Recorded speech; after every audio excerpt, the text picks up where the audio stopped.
ପିଲାମାନେ ଭଲ ଅଛ? ଆଜି କେତୋଟି ଦୁଇଟା ଧନ୍ଦା ପଢ଼ିବା। ମୁଁ ପଢ଼ିବି, ସେଟାର ଉତ୍ତର ତୁମେ ମୋତେ କମେଣ୍ଟରେ ଜଣେଇବ ହେଲା। ଦେଖ, ପ୍ରଥମ ଧନ୍ଦାଟି ଦେଇଛି, ସକାଳୁ ଉଠି ପୂର୍ବ ଦିଗରେ ଦେଖା ଦିଅନ୍ତି, ଦିନ ସାରା ଆଲୋକ ଦେଇ ସନ୍ଧ୍ୟାରେ ପଶ୍ଚିମ ଦିଗରେ ଲୁଚି ଯାଆନ୍ତି। କହିଲ ଦେଖି ସେ କିଏ? କିଏ କହିପାରିବ ଆମକୁ ଦିନରେ କିଏ ଆଲୋକ ଦେଉଛନ୍ତି? ସେ ପୁଣି ସକାଳୁ ପୂର୍ବ ଦିଗରେ ଉଦୟ ହେଉଛନ୍ତି, ଦେଖା ଦେଉଛନ୍ତି, ଆଉ ସନ୍ଧ୍ୟାରେ ପଶ୍ଚିମ ଦିଗରେ ଲୁଚି ଯାଉଛନ୍ତି। କିଏ କହିପାରିବ ସେ କିଏ?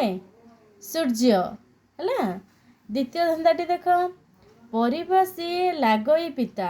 ଇନ୍ ଗୋଟେ ପରିବା ଅଛି ଯେଉଁଟାକୁ ଖାଇଲେ ଆମକୁ କ'ଣ ଲାଗୁଛି? ପିତା ଲାଗୁଛି। ମା ତାହାର ଅଟଇ ଲତା। ତା ମା କ'ଣ ନା ଲତା ହେଇକି ବଢ଼ୁଛି, ମାନେ ପୁରା ମାଳିକି ଚାରିଆଡ଼େ ବଢ଼ିବ। ସିଏ ଡେଙ୍ଗା ହେଇକି ସେ ବଢ଼ି ପାରିବନି। ମା ତାହାର ଅଟଇ ଲତା। ଦେହ ଉଚ୍ଚା ଖାଲ ରଙ୍ଗ ସବୁଜ, କହିବ କିଏ ନାମଟି ଆଗ। এই ପ୍ରଶ୍ନଟି ପିଲେ ତମମାନଙ୍କ ପାଇଁ ରହିଲା। ଆର ଉତ୍ତର ମୋତେ କମେଣ୍ଟ ମାଧ୍ୟମରେ ଜଣେଇବ। ରହିଲି, ଜୟ ଜଗନ୍ନାଥ।